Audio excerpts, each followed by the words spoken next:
ജയിലിൽ ഈ വേതനം വർദ്ധിപ്പിച്ചതിന് എന്തിനാ എതിർക്കുന്നത്? അത് പാവങ്ങളല്ലേ, പല സാഹചര്യങ്ങളാൽ കുറ്റവാളികളായിപ്പോയി. ആ കുറ്റവാളികളെ ശിക്ഷിച്ച് ജയിലിൽ കിടക്കുന്നു. അവർക്ക് വേതനം വർദ്ധിപ്പിച്ചു കൊടുത്തതിന് എന്തിനാ എതിർക്കുന്നത്? അതിനെ എതിർക്കുന്നത് തികച്ചും തെറ്റായിട്ടുള്ള നിലപാടാണ്. നമ്മുടെ തൊഴിലുറപ്പ് മേഖലയിലാണെങ്കിൽ അവർക്ക് ദിനപ്രതി 369 രൂപയാണ്. അത് വർദ്ധിപ്പിക്കാത്തത് കേന്ദ്ര ഗവൺമെൻറ്റാണ്. നിങ്ങളത് കേന്ദ്ര ഗവൺമെൻറ്റിനോടല്ലേ പറയേണ്ടത്? ഇത് വർദ്ധിപ്പിക്കണം. അങ്ങനെ വർദ്ധിപ്പിക്കുമ്പോൾ മിനിമം വേതനം കൊടുക്കണം. ആ മിനിമം വേതനം കൊടുക്കേണ്ടത് കേന്ദ്ര ആവിഷ്കൃത പദ്ധതിയാണ്, കേന്ദ്ര ഗവൺമെൻറ്റാണ്.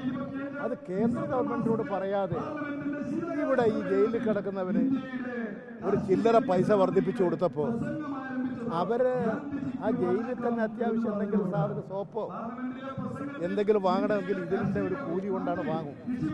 അത് കാലോചിതമായി പരിഷ്കരിപ്പിക്കുന്നതാണ്. ആ ഒരു നടപടി എന്തിനാ വിമർശിക്കുന്നത്? എന്ത് കാര്യത്തിനാണ്? ഇത്തരം വിമർശനങ്ങൾ വന്നാൽ ഒരു ഗവൺമെൻറ് എന്താ ചെയ്യുക? അതിൻ്റെ അകത്ത് ഇടപെടുകയല്ലേ ചെയ്യുക? എന്തിനാ ഈ ദ്രോഹം ചെയ്യുന്നത്? ഈ ആശാവർക്കർമാരെക്കാളും തൊഴിലുറപ്പ് തൊഴിലാളികളെക്കാളും ഒക്കെ കൂടുതലാണ് ഇപ്പോൾ ഞാൻ പറയേണ്ടത്. ഈ കുറഞ്ഞവർക്ക് വർദ്ധിപ്പിക്കാനല്ലേ പറയേണ്ടത്? ആശാ വർക്കർമാർ, അതുപോലെ തന്നെ തൊഴിലുറപ്പുകാർ, മറ്റ് വർക്കേഴ്സ്, അവർക്ക് പോരാ കൂലി, അതല്ലേ പറയേണ്ടത്. ഈ കൊടുക്കുന്ന ആനുകൂല്യങ്ങളെ എന്തിനാ എതിർക്കുന്നത്? അതാ ഞാൻ പറഞ്ഞത്, നിങ്ങൾ തൊഴിലുറപ്പാണെങ്കിൽ തൊഴിലുറപ്പ് പദ്ധതി ഇതിൻ്റെ മിനിമം വേജസ് നിശ്ചയിച്ചത് കേന്ദ്ര ഗവൺമെൻറ്റാണ്. അവരത് മാറ്റി മിനിമം വേജസ് കൊടുക്കണം. മുഴുവൻ ആളുകൾക്ക് മിനിമം വേജസ് കൊടുക്കണം. ആ നിലപാട് കേന്ദ്ര ഗവൺമെൻറ്റിൻ്റെ മേലെയല്ലേ സമ്മർദ്ദം ചെലുത്തേണ്ടത്?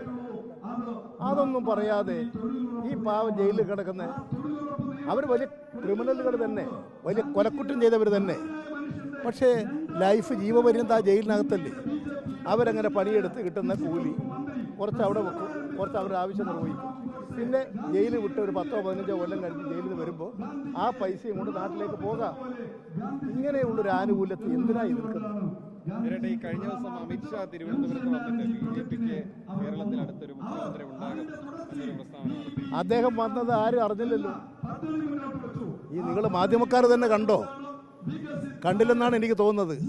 അന്ന് അവിടെയെല്ലാം വേറെ പ്രളയമാണ്, വാർത്താ പ്രളയം. അതുകൊണ്ട് ഇതൊന്നും ഉണ്ടായില്ല. അമിത്ഷാ വന്നതും പോയതും മനുഷ്യനറിയില്ല. അതല്ല അവരോട് ചോദിക്കേണ്ട കാര്യം, കൊല്ലത്ത് ചോദിക്കേണ്ട കാര്യം. ഈ ബീഹാറിൽ നിന്ന് 6 MLA ആകെ ഉണ്ടായിരുന്ന കോൺഗ്രസ് MLA ബിജെപിയിലേക്ക് പോയിരിക്കുകയാണ്. അതെ, കോൺഗ്രസ് പരിശോധിക്കേണ്ട ഒരു കാര്യം അതാണ്. കോൺഗ്രസ് സ്വീകരിക്കുന്ന നിലപാട് അവരുടെ തകർച്ചയുണ്ടാക്കുകയാണ്. ഇതവർ ഇവിടെ മാത്രമല്ല, ഞാൻ നേരത്തെ തന്നെ പറഞ്ഞതാണ്, ഡൽഹിയിൽ BJP ഭരിക്കുന്നത് കോൺഗ്രസിനെ കൊണ്ടാണ്.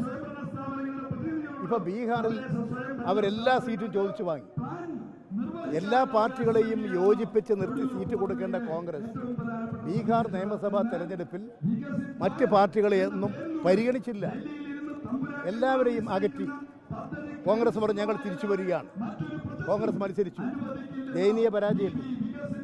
ആകെ കിട്ടിയത് 6 സീറ്റ്. ആ 6 സീറ്റിൽ MLA വിട്ടുപോകല്ലേ. അപ്പോൾ കോൺഗ്രസിൻ്റെ ഈ ദയനീയമായ തകർച്ച എന്തുകൊണ്ടാണ് എന്ന് പരിശോധിച്ച് കോൺഗ്രസ് പാർട്ടി തിരുത്തണം. കോൺഗ്രസിൻ്റെ നയമാണ് പ്രശ്നം.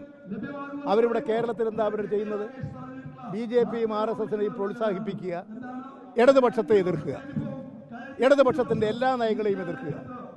ഇടതുപക്ഷത്തെ എങ്ങനെ കുറ്റപ്പെടുത്താൻ കഴിയും എന്ന് അന്വേഷിച്ച് നടക്കുകയാണ്. അങ്ങനെ ചിന്തിക്കുന്നൊരു പാർട്ടിക്ക് സ്വാഭാവികമായും ഇത്തരത്തിലുള്ള പ്രശ്നങ്ങൾ ഉണ്ടാകും.